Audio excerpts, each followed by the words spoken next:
भारतीय न्याय व्यवस्था में उच्च न्यायालय एवं सर्वोच्च न्यायालय सहित सभी न्यायालयों में रोमन देवी की मूर्ति को हटाकर भगवान चित्रगुप्त जी की मूर्ति स्थापित करने की मांग समाज में धीरे धीरे जोर पकड़ रही है।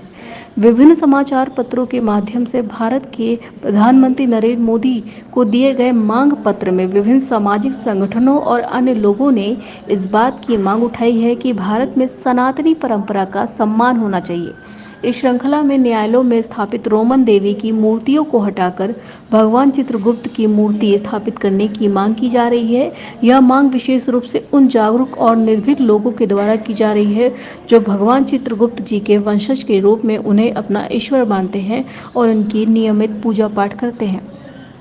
प्रदेश सरकार में जब तत्कालीन मुख्यमंत्री राजनाथ सिंह, जो कि आज भारत सरकार में रक्षा मंत्री हैं, उन्होंने दीपावली के दूसरे दिन यम द्वितीया को चित्रगुप्त दिवस के रूप में अवकाश घोषित किया था।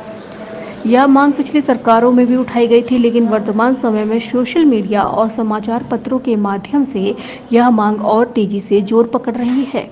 आइए देखते हैं कि किन किन सामाजिक संगठनों ने इस मांग को पुरजोर तरीके से भारत के प्रधानमंत्री नरेंद्र मोदी से की है। यह ध्यान देने योग्य है कि भारतीय प्रजातांत्रिक प्रणाली में जनता को अपनी बात रखने का सशक्त माध्यम मीडिया ही होता है और अब मीडिया के माध्यम से जनता की आवाज़ को पहुंचाने का कार्य समाज अग्रणी भूमिका निभा रहा है। कायस्थ वाहिनी अंतर्राष्ट्रीय के प्रमुख पंकज कायस्थ के समर्थन में जनपद जौनपुर के राशन कोटेदार संघ के जिला अध्यक्ष दयाशंकर निगम ने भारत के प्रधानमंत्री नरेंद्र मोदी को पत्र लिखा है। प्रधानमंत्री को लिखे पत्र में उन्होंने कहा कि भारत की सनातन जनता शुरू से ही वेद और पुराणों में वर्णित तथ्यों के आधार पर आस्थावान रही है। इसी कारण इतने बड़े पैमाने पर लोक सृष्टि के प्रथम न्यायाधीश भगवान चित्रगुप्त को न्यायालय में स्थापित करने की मांग कर रहे हैं। दयाशंकर निगम ने पत्र में उल्लेख किया है कि प्रधानमंत्री और उनके मंत्रिमंडल द्वारा 1 जुलाई को न्यायालय के नाम पर और धाराओं में सुधार किया गया है, जिससे जनता का आत्मबल बढ़ा है। उन्होंने कहा कि यदि भारत सरकार इस मामले में सार्थक निर्णय लेती है तो यह सनातन धर्म के अनुसार भी सही होगा।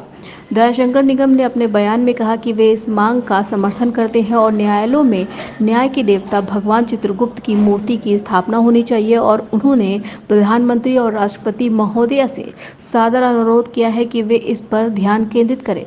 विश्व शांति मिशन के अध्यक्ष अरुण कुमार श्रीवास्तव ने भी समर्थन पत्र देते हुए लिखा कि मीडिया और अन्य स्रोतों से मिली जानकारी के अनुसार प्रधानमंत्री को लिखे पत्र से यह समझ आता है कि भारत की सनातन जनता वेद और पुराणों में वर्णित तथ्यों के आधार पर आस्थावान रही है। इसीलिए इतने बड़े पैमाने पर लोक सृष्टि के प्रथम न्यायाधीश भगवान चित्रगुप्त को न्यायालय में स्थापित करने की मांग कर रहे हैं।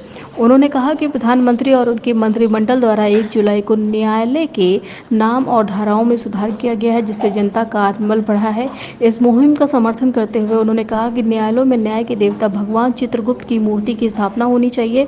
उन्होंने प्रधानमंत्री से अनुरोध करते हुए कहा है कि इस पर ध्यान केंद्रित किया जाए। राष्ट्रीय प्रस्तावना के लिए लखनऊ से संजीव श्रीवास्तव की रिपोर्ट।